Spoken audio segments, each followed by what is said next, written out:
Welcome back to the Burgundy and Gold Review. Football season is back upon us. It's that time of year and training camp is already just right around the corner. It is the Friday before camp gets underway this Tuesday, which I believe will be July 27th. And that means it's time to start breaking down all storylines, positional battles, open roster spots, potential competition amongst players, and everything else that comes with camp. So Sam, how are you feeling about these upcoming weeks that we're about to dive into? I don't know about you, Jess, but this is probably the most excited I've been for a Washington training camp in as many years I can remember in my lifetime. So a lot of good battles that we can go over, a lot of fun, exciting things to watch as we gear up to go into 2021. We have a lot of high expectations for this team going into Ron Rivera's second year running the ship. So let's jump into it. What you got, Jess? Well, I think the big storyline that most people usually look for in training camp is how positional battles will shake out. Usually, unless you are the reigning Super Bowl champions, there's some kind of positional battle underway at some spot on your roster. Washington has about 3 to 5 spots that Sam and I have identified, and 2 of them are actually in the offensive line. We've seen some turnover in recent years. Obviously, Trent Williams, first year without him last year. Morgan Moses, longtime right tackle, just got cut. Brennan Sheriff near the end probably of his tenure in Washington, but we're looking at left guard and right tackle today. So left guard, I mean, we've got 2 kind of heavy favorites, or there's a heavy favorite, I think, and a strong contender against him, Wes Schweitzer and Eric Flowers. I think there's arguments for both sides to be had there. I mean, looking at Schweitzer specifically, he came in after Wes Martin was benched against the Rams last year, finished out the season, also filled in for an injured Brennan Sheriff when necessary. And Schweitzer was pretty good filling in relief duty. I mean, do you have any other thoughts on him? Schweitzer's a highly athletic guy. I don't know if you follow him on Instagram, but he is constantly posting pictures of him doing rock climbing. The dexterity of his fingers and just the way that he moves as a 6'5", 320-pound person is pretty crazy. And also he brings an energy to the locker room. He seems to be a very well-liked guy. You even look back at guys from Atlanta, if you read in his comments, he's very close with a lot of players. He seems to be someone that brings a spark. On the other side of the ball there, you have Eric Flowers, who also played very well for us in 2019 when Bill Callahan took over. And they took a chance on him, converted him from a first-round bust at tackle to a formidable guard. He took a higher contract in Miami, ended up coming back. I think it is important to remember, I don't know what to expect from Flowers this time around because he is coming into a different offense. So it's not going to be like, let's plug him into the same exact role that he was in when he was here last time. So yeah, I would have to agree that Schweitzer comes in here with the edge. I'm a big Schweitzer fan. I love his spikes in the end zone. And I think ultimately, if either player, whoever wins the job, it's either of them is a good backup for each other. So you're not really in a poor situation at all in this battle. You got 2 talented players. Iron sharpens iron. Well, I think I kind of alluded to this on a recent post on my Instagram a few days ago. But no one's really expecting out of these guys to be, a Pro Bowler or something. But I think you're going to get, out of whoever wins the competition, I'd agree. I'd bank on Schweitzer starting and Flowers probably being the backup. But you're going to get one pretty solid starter and you're going to get one really great backup, which is what you want. I mean, I can kind of see a situation where either one takes the starting spot. I remember we've asked this question to both Logan Paulson and Mitch Tischler, who we've had on the podcast, and each gave us different answers for who they think wins the battle between one of these things. So I think that's one of the bigger spots to watch on roster. But flipping over to the right side of the offensive line, we have Corn Lucas versus Sam Cosme. Now, I think I mention this every time we talk about Corn Lucas, but I feel like I've been one of his biggest, most active supporters since he took over as left tackle for Jerron Christian last season. And this is now on the right side of the line, but Corn Lucas, I'll say it again, he played really good football in 2020, and that doesn't necessarily mean that he's, a long-term answer or a day one starter in 2021, but there is a positional battle to be had there with Sam Cosme. Going back to left guard, you have almost a similar situation here because whoever starts, you have a capable player in Corn Lucas, and like you said, he did play very well last year.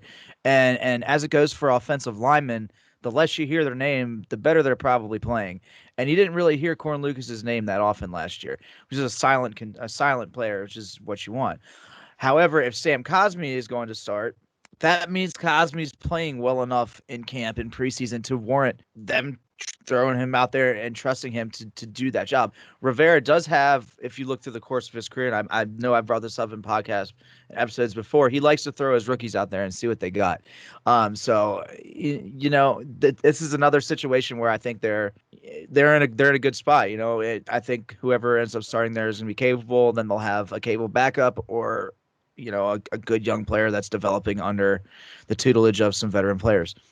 It is definitely in the team's best interest to get Sam Cosme out there. I think that's why I would initially pick Cosme over Lucas, despite me being an avid Lucas supporter. I think Cosme, we can probably both definitely agree that he has the better ceiling. He is the player that would be more ideal to work out and have there for a longer duration. I'm not really sure, despite the level that Lucas played at in 2020, I don't think the team will view him as like a long-term answer at either one of the tackle spots. I think they'd love to keep him for a few years as a backup tackle who can play a really solid level of football when need be. Perfect swing tackle like we saw in Ty Nsekhe when we had Trent Williams and Morgan Moses here for a few years ago. But Cosme, his athletic upside's there.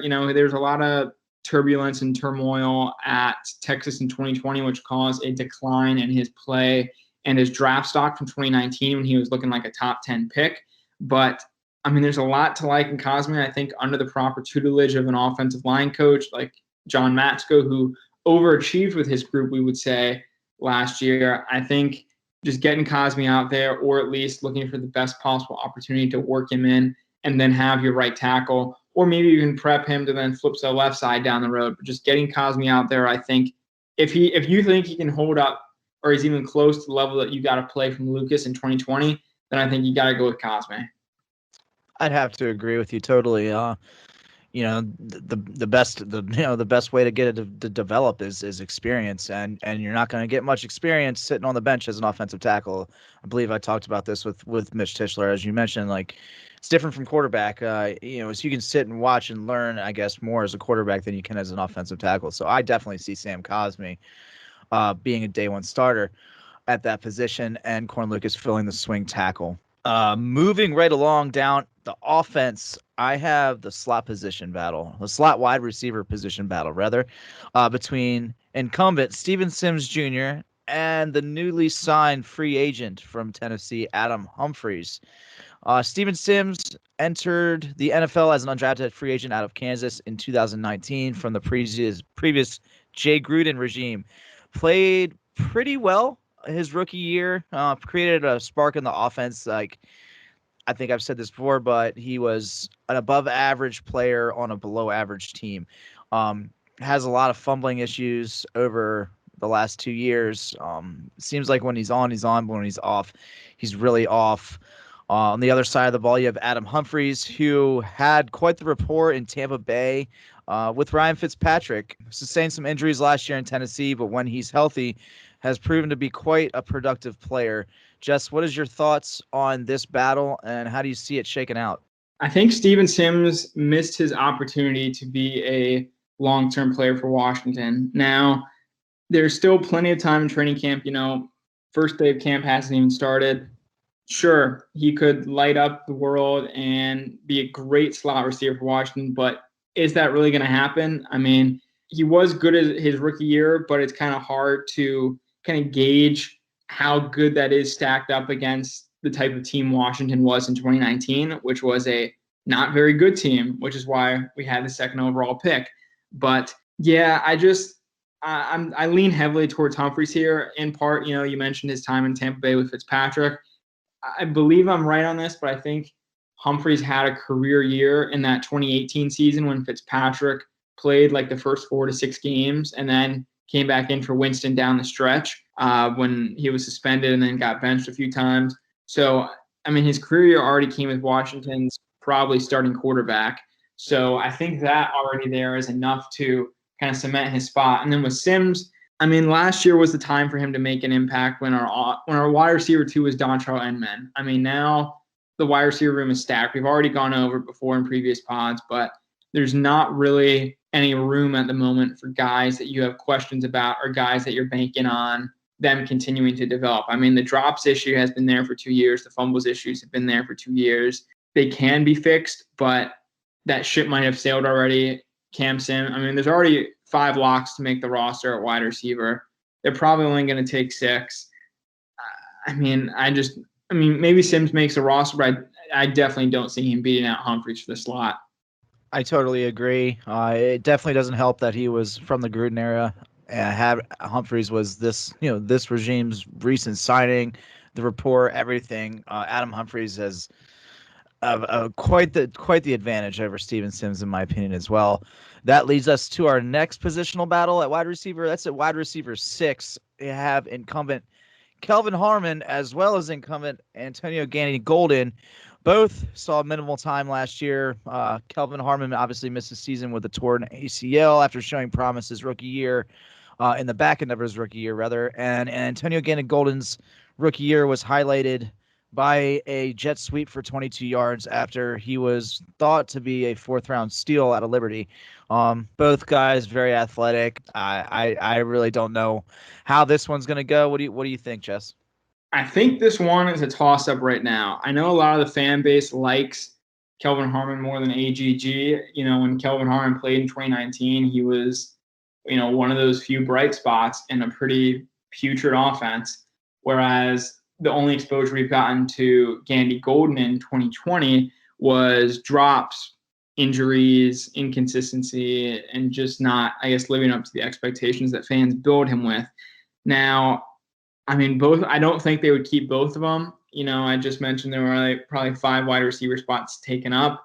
There's 1 left, and Harmon and AGG both have similar, I guess, athletic and skill set profiles. If it were me, I'd probably lean Harmon just because I feel like you have a bit more upside with him than you do Gandy Golden. However, I think the team's going to try and keep one and see what they can do to stash another one on the practice squad and then be protecting them throughout the year. I don't know. I mean, Gandy Golden, he was injured that season. He could, come back a bit healthier and get an edge on Harmon. He does have the fact that he was selected by this current regime. He is this staff's guy as opposed to Harmon being a carryover from 2019. But I mean, we can only really judge off what we've seen thus far. I think this one, I don't really want to pick a winner right now, but if I had to, I'd say Harmon. I'd have to agree with you right now, too. Harmon showed much more promise his rookie year. And yeah, although AGG did have the hamstring injury last year, he did seem to look lost at times. So at this preliminary moment, I would have to go Harmon as well before we see both of them on the field in 2021. The last position we wanted to touch on is actually on the back end of the defense. Now, we're looking at new free safeties for Washington again. We've got, some good options at strong safety with Cameron Curl, who's probably going to be the starter. Landon Collins will get some good rest. But another year, another free safety competition up for grabs in Washington. Just pretty much the quarterback of the defense, constantly looking for another one. But right now, there's a couple of different options that Washington could be looking at. Bobby McCain, DeShazer Everett, Jeremy Reeves. I'd probably say McCain's a bit of the favorite with Reeves and Everett both having similar profiles in terms of their career history and the kind of skill set they bring both on special teams and on defense. I think I'd give the edge to McCain right now. Both, in Miami, players and fans and media spoke very, very highly of his character, kind of the spark he brought to the defense. He was team captain there under Brian Flores, who has a very energetic buy-in kind of culture. Washington has similar stuff like that. They're bringing McCain into a similar situation, a bit better of a defense than he was in Miami. I think he has more position versatility on defense, whereas McCain and Everett was a cornerback in college, but I think McCain, you can do a bit more with him, plug him, get him in a bit more packages, a bit more sets, and I think that versatility, which Rivera totally emphasizes all the time, I think that will give him the edge over the other 2 guys. I think this is another tricky position to gauge, based mostly on the fact that whoever gets named free safety 1, it's a very loose title. I think 2 of the 3 guys that you mentioned between Reeves, McCain, and Everett will make the roster. I think one of those guys will get cut. And I think the other two guys that remain will both see ample amount of time in the back end of the offense, or rather the back end of the defense. I would have to agree with you, though, with McCain having the edge here. Although I am a big Jeremy Reeves fan, so I would not be shocked at all to see Reeves build on his success in the back end of 2020 and continue his ascent into a starting role on the Washington defense. He's got a lot of heart. McCain's got a lot of experience at a lot of positions in the back end too. So it'll be an interesting one to see how it all plays out. So as the season approaches, I think traditionally every year everybody wants to hear bold predictions. A lot of predictions are usually good, sometimes outlandish. This year we decided to mix it up a little bit. We're going to do 3 good bold predictions and 3 not so good bold predictions for the Washington football team this year. I'll start out with one of my good predictions for this year, and I have slot receiver Adam Humphries going for over 55 receptions for the Washington football team. Now, this might sound crazy, and he has had minimal success the last 2 years. 37 receptions in 2019, 23 receptions in 2020, both with Tennessee, battled injuries. But if you go back and look at 2018 and 2017, respectively, he had 61 and 76 receptions. That was with Ryan Fitzpatrick and a much more high-powered offense. I think with Curtis Samuel, Harmon, Terry McLaurin on the outside. You have Logan Thomas taking a lot of attention in the middle. That's going to open up a lot of lanes, a lot of opportunities for veteran Adam Humphries to work his craft, catch a lot of balls, and be a good weapon and safety outlet for Ryan Fitzpatrick or whoever is under center in 2021. A lot of people forget that he is only 28 years old. He came in the league in 2015. So I don't think the injuries he's had in the last 2 years are completely career damning. And I think we could see a resurgence from him this year and become an integral part of the Washington offense as it continues to grow. I do agree that I think Humphries is in a perfect situation to kind of have that career rejuvenation that you just mentioned. There are a lot of options on offense that can really open some stuff up for him. He's worked with Fitzpatrick before, as we've mentioned. I feel like obviously these are bold predictions, but I don't know if I would agree with the 55 receptions, and mainly not necessarily due to the fact of Humphries as a player or the kind of situation he's in on the offense. I just think there's a lot of people the ball has to get to this year on offense, and so the only guy that I really predict to get that over 50 mark are probably Thomas and McLaurin. But the stars can definitely align to get him having one of those breakout seasons. Hey, that's why it's bold, right? Like, got to throw some crazy stuff out there. You never know. It could happen. So staying on the board, I'd say, we both expressed our interest in Sam Cosmi.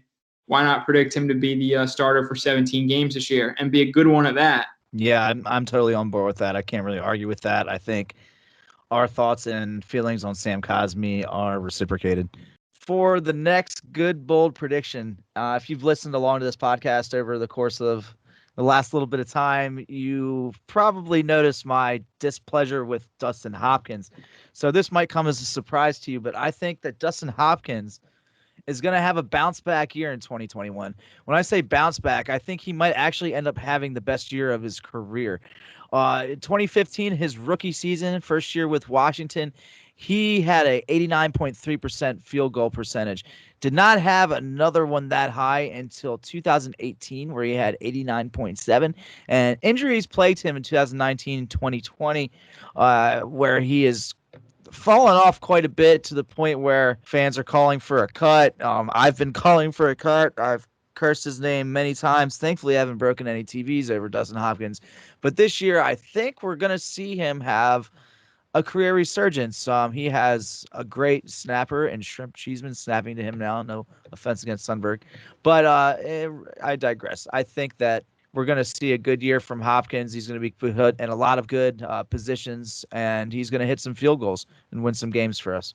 Welcome to the light side, Sam. Dustin Hopkins will I completely agree with this prediction. Whether or not it's a career best for a season, I think we'll have to see. But that 89, 90% mark is completely reachable for him.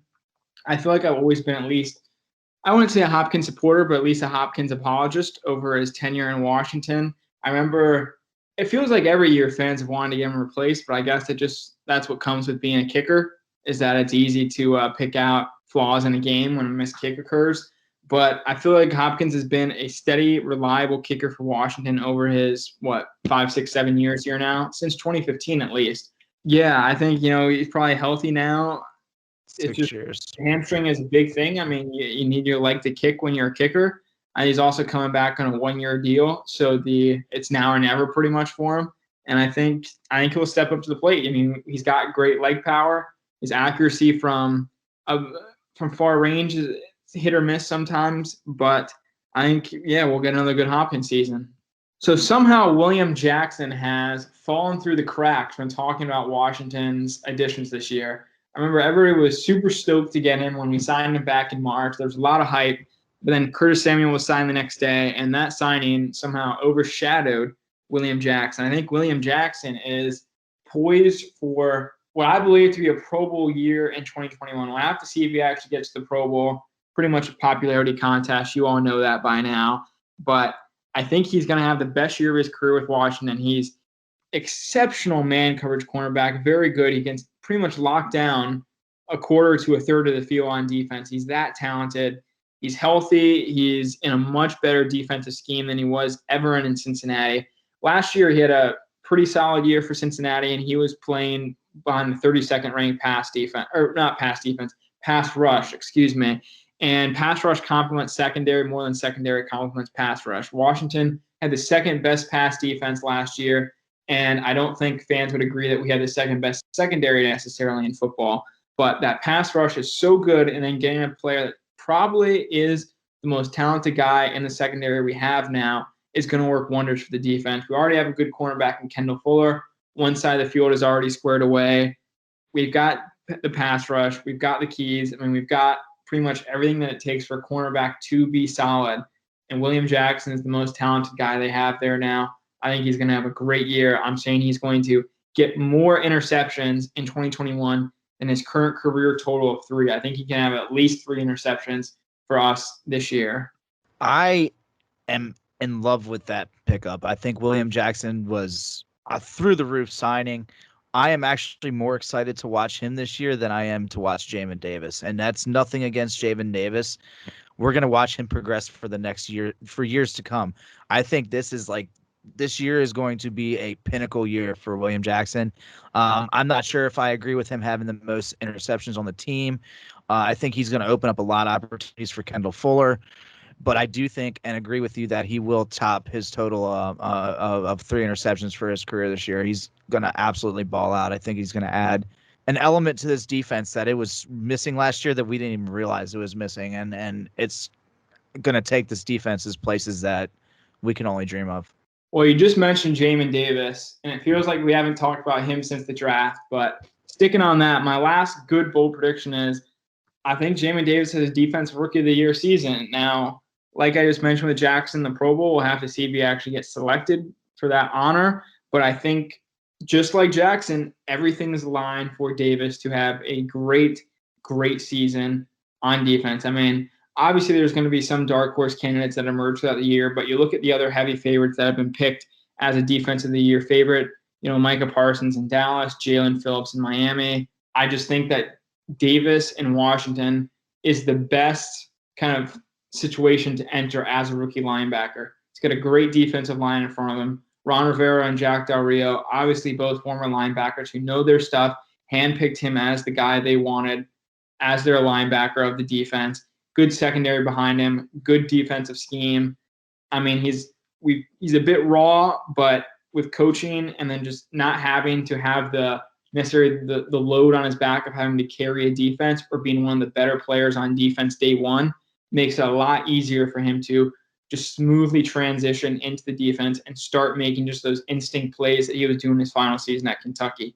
He's a fantastic athletic profile, and he could not have entered a better place to just explode as a linebacker. I think we're going to end up seeing him leading the Washington football team in tackles or being really darn close to it. Probably throwing a couple sacks and maybe a couple INTs in there. Because let's not forget that he has great potential as a coverage linebacker. He's definitely the edge, or holds the edge for defensive rookie of the year. Put us back-to-back defensive rookie of the year. he's in a great situation, like you said. You covered every basis. I can't really say much more about it. And it was nothing against Jamin Davis. He's going to be awesome to watch as well. So the sky's the limit for that kid as well. All right, jumping into our 3 bad bold predictions. The first of mine might be a little bit unpopular, but I think it is level-headed. I think Antonio Gibson will have less touchdowns than he did in 2020. He had, I believe, 13 total touchdowns, and that it was awesome. And this is no discredit to his athletic ability. I don't think he's going to regress as a running back. I think he will improve. I also think that he will have less opportunities to score with the signings and the drafting that the team did. I think Curtis Samuel will see the ball a lot. Terry's going to see the ball a lot. There's just a lot more guys that they have to spread the ball out to, and I think we might see a little bit of regression in numbers. I know, Jess, that you had something that might tie into this as well if you want to piggyback. Yeah, I wouldn't necessarily say, I mean, I agree on I don't want to say it's a regression for Gibson. I think he'll be a better player, but I don't know if we'll get as much statistically as we got from him in 2020. I think, he's going to grow being able to be another season of transitioning, another full offseason to get the kind of the ropes of being a running back under wraps. But my prediction is more in line with his yards. I think Gibson. Now, I think my negative bold prediction here is I'm saying he doesn't finish with 1,000 rushing yards, which, I mean, he didn't technically have 1,000 rushing yards this past season. I think, the toe injury really derailed him there. He was able to get to the 1,000 total yards mark, but that turf toe against the Steelers really kind of derailed the end of the season. But I think with Gibson, I feel like he's getting a little bit overrated by the fan base at this point in his career. Still a very talented player to be excited about, but I don't think he's like going to explode at necessarily the level that a lot of people I've seen have been pegging him at. I've seen some people say 1,500 total yards, at least 10 touchdowns. Like everyone's banking on it being a sure thing that we're going to get another great year from Gibson, which I do agree. I think he will progress as a player. However, I just think that the offense is going to be a bit more pass-oriented this go-round. I think they leaned on the run a bit more because of the lack of talent at wide receiver, because of the issues at quarterback and the constant turnstile there. I think that's why we really got to see Gibson and McKissick in the short game, and maybe a bit too much of Peyton Barber. I just think this go-around now the team at least feels that they have stability at quarterback and has weapons in the passing game they want to get the ball to. I think there'll be more air raid oriented than they will establishing the run. And so because of that, I just think his rushing is going to decline a little bit. For all those reasons, I completely agree with you. And then, like we said, it's no testament to his ability. I think also he will get better as a running back, but he's going to be getting used in the pass game more. They're going to be throwing the ball more. They have the capability to throw the ball more, like you said. They don't have to lean as heavily on the run game. So I just think his usage will go down, which for a running back, that's good because their shelf life of the running back is the shortest in the entire NFL. Anyway, you want him around for a long time. I don't know if I necessarily want a 1,500-yard bell cow running back in this NFL. If we're going to I hate to use the word exploit, but tap the talents for a longer period of time with someone as electric as Gibson. Running into my next bad, bold prediction, and I say this is bad because you want stability at the position, and I think we're still going to have instability at the quarterback position this year. And I think each quarterback in Fitzpatrick, Heineke, and Allen will all start at least 2 games, whether it be from a benching, whether it be from injury. I think Fitzpatrick will eventually get benched at some point for a spark in Heineke, and there could be an injury. And Allen is someone that the team has trusted, the staff has trusted over the years between here and Carolina, and I could see them just using him in a situation where they're just trying to right the ship, whether it be late in the year or after an injury or whatnot. So definitely can see each quarterback starting at least 2 games this year. Thoughts, Jess?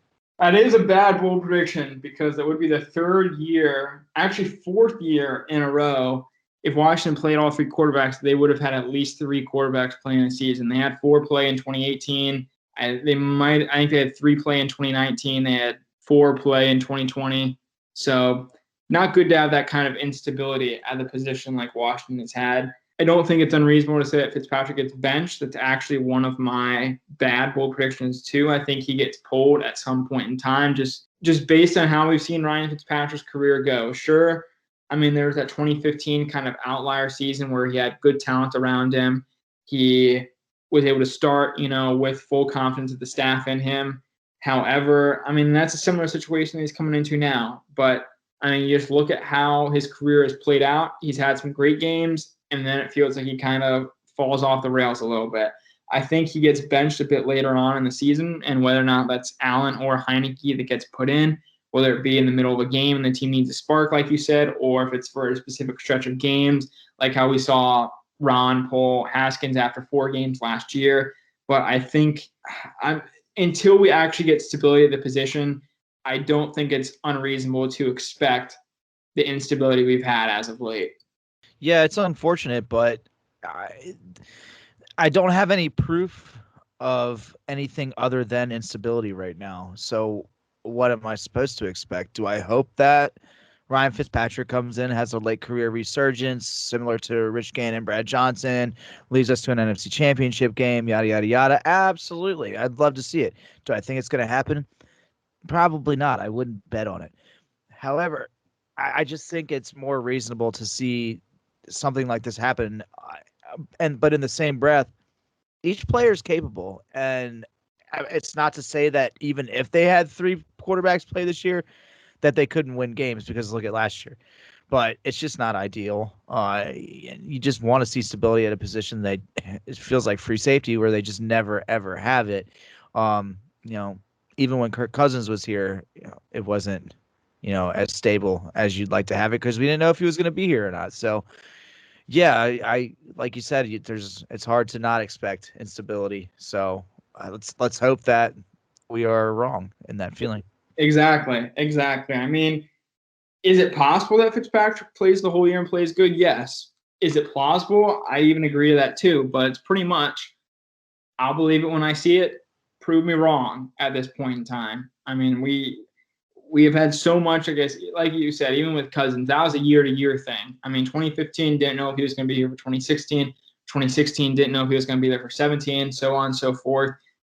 At this point, it's just we actually need to see that stability before we can bank on it. And so for now, I think that's why we can both agree on quarterback instability will continue for Washington this year.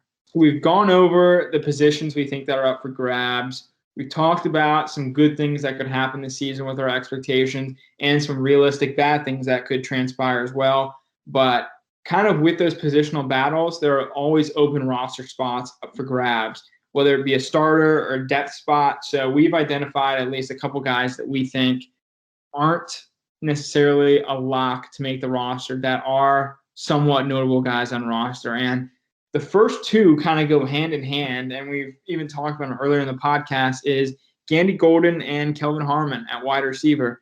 Both of them have uncertainties around them. Kelvin Harmon has not yet played a game for the current staff.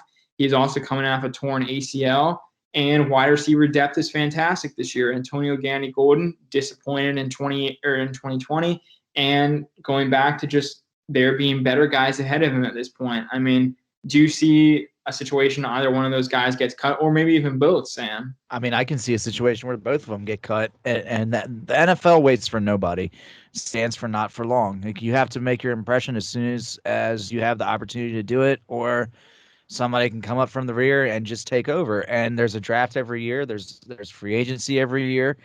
There's breakout players every year, and we've seen it all the time through the NFL. Players get passed up from injuries, and it's sad, but it also speaks a testament to the team building the nucleus and the core, and it's going to push out good players, unfortunately.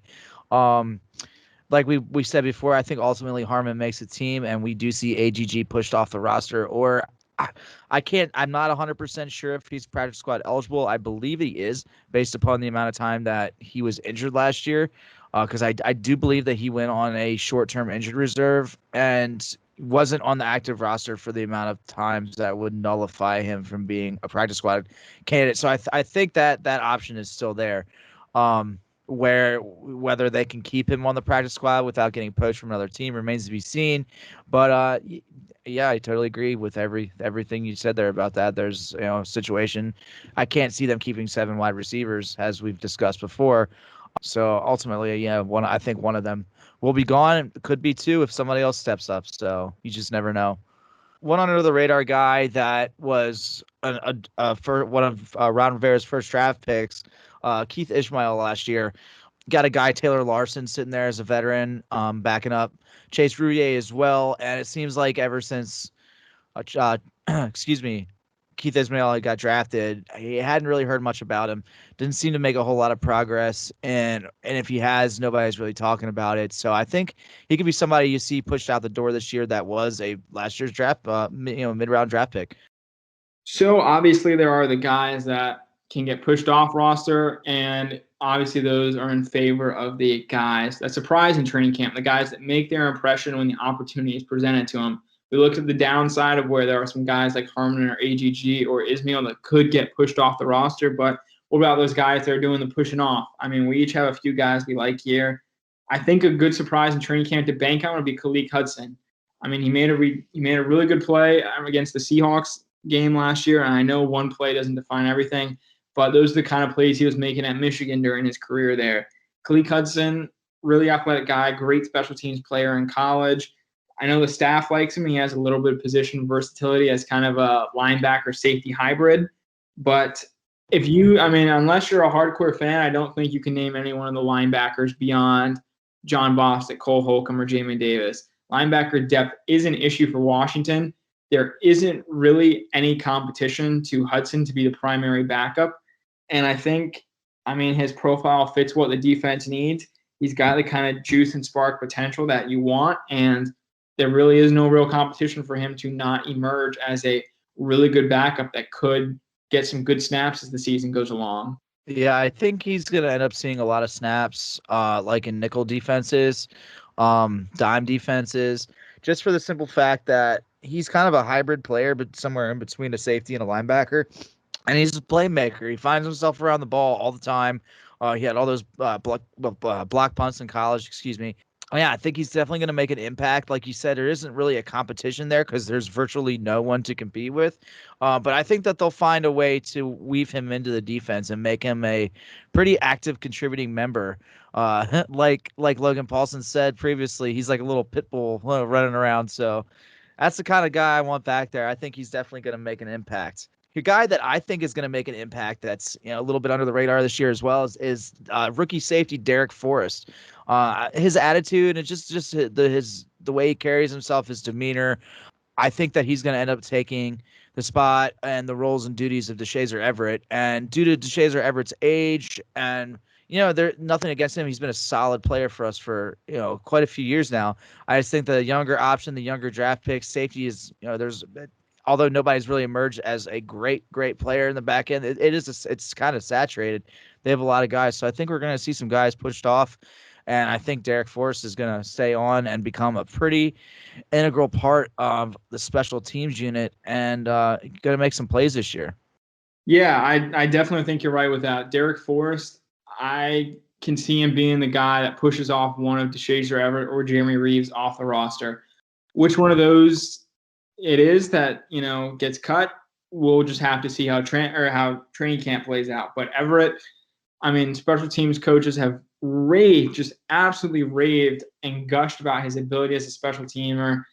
He's also a solid free safety, 4-year starter at Cincinnati, special teams or just defensive and special teams captain for them. Just a guy that a lot of players like and you want to work in there. He's young. He's on a rookie contract. And I think, safety room is crowded. It's a pretty tight group, kind of like wide receiver is. But I think, the opportunity is there for him to be one of those guys that we hear about in training camp. Kind of like how Jimmy Moreland was a few years ago. Yeah, I think we'll hear his name pop up quite a bit in training camp as well. Last guy that I have, breakout guy, I've brought him up many times, but I probably sound like a broken record at this point. But my boy Jarrett Patterson, I think he's going to be more than just hype. I think he's going to push Peyton Barber off the roster. I think he's going to make a solid contribution, on special teams, possibly as a returner. And I think he could make a solid contribution as a backup third down running back, as well as a pass catching back. So, guy's very versatile. from the DC area, former teammate of Chase Young. So, yeah, Jarrett Patterson going to make an impact in camp and not even go to the practice squad. He's going to make the 53. You definitely like Jarrett Patterson. That has become evident over the past couple of weeks. But I'm going to stick in the running back room, and I'm going to go with the forgotten guy. I'm going to say Lamar Miller. Whether or not he makes the roster, I'm not sure if I'm ready to predict that. But I think Lamar Miller is not talked enough about when looking at the running backs for potential running back 3. I mean, we know Gibson and McKissick are locked. Barber a bit up in the air. That's where the Jarrett Patterson conversation kind of comes in with looking at who we kind of overtake Barber as running back 3. But I think Lamar Miller, the team likes him a lot. I mean, they signed him late in the season, and they kind of knew he wasn't necessarily ready. They never activated him for a game. He was on the practice squad the whole time towards the latter half of the year. But I think they signed him with the intention of bringing him back for the 2021 season. I mean, he wasn't 100% healthy, I think, when they got him, but they kind of just let him rest up, and then they brought him back again for the next year. So I think the staff clearly at least wants to see what he can do on a field. And I mean, between Barber, Patterson, Jonathan Williams, and himself, Lamar Miller is the only one to have a 1,000-yard rushing season in the pros under his belt. I mean, he's done it before. He's got, when healthy, he's got some great speed. He's had a few injuries which have somewhat derailed his career since he left Miami, and I think was a Pro Bowler a few years back. But I just feel like Lamar Miller is not getting talked about enough. He's a proven vet. He's done what needs to be done as a running back in the league so far. And I just think that, with his competition being Peyton Barber, who's on a hot seat right now, Jonathan Williams, who hasn't done much in the NFL, and Jarrett Patterson, who's an undrafted free agent, I think, the time is there. If Lamar Miller were to make an impact, he doesn't have, I guess, much stopping him there. I don't know if I can agree with that. I just can't see a player of his age and with the position that he plays and the value of a running back for him to make the team, unless he proves himself to be very healthy. Last time he performed at all was in 2018. He had 973 yards and 5 touchdowns for the Texans. Last time he rushed for 1,000. He's rushed for 1,000 twice in his career. Once in 2016 with Houston and once in 2014 with the Dolphins, just over 1,000 yards each time. If he is the exact player that he was in 2016-17, it'd be a great guy to spell Antonio Gibson. I just don't really see a role for him. What's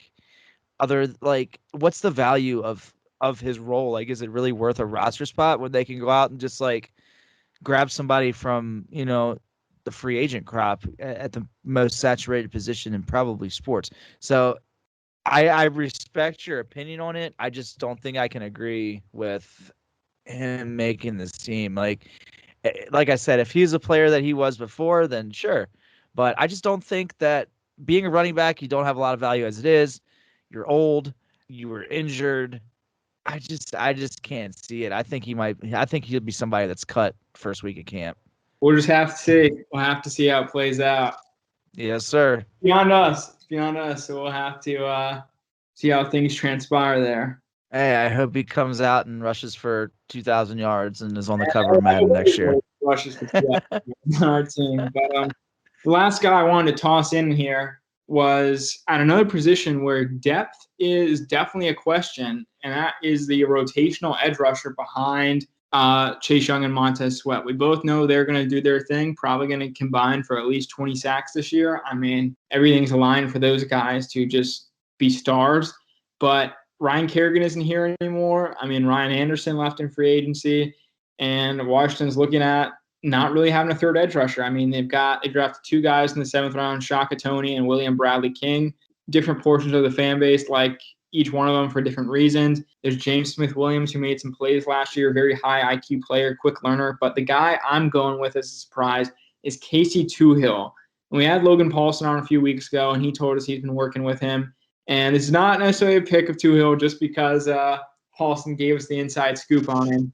But I think Toohill, I mean, the team claimed him off waivers from the Eagles last year. He's a really underrated athletic guy. And, I mean, he had some production at Stanford. And I think in a group where there's so little proven commodities or proven players between Smith Williams, Bradley King, Tony.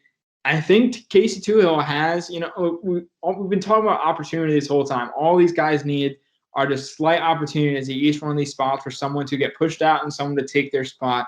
I think Toohill has that opportunity to emerge as the third edge rusher for the team. Now, whether or not he would be a rotational edge rusher for the future, I'm not really sure about, but I think for 2021, I feel pretty confident in saying I think he's definitely going to make the roster. And on top of that, I think he's going to be their guy behind Young and Sweat. I haven't seen a whole lot from Toohill, most people haven't. So I agree, but I am basing my agreement upon what Logan Paulson told us, because he was high on him, and it made him sound like he was going to make an impact. So I am inclined to take the opinion of an ex-NFL football player about the development of a young player. So yeah, from what we did see of him, I agree with everything that you said. It's a undersaturated position.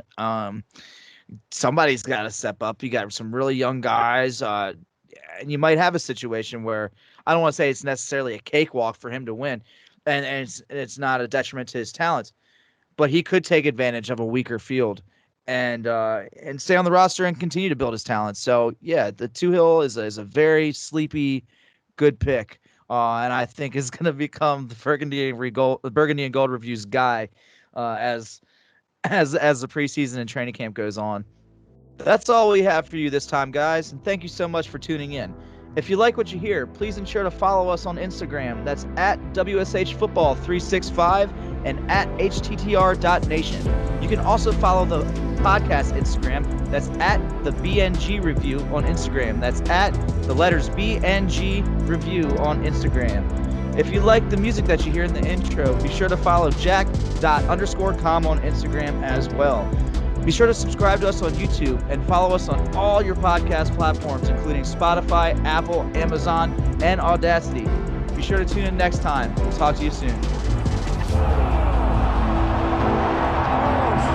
Sean Taylor, he's off to the races.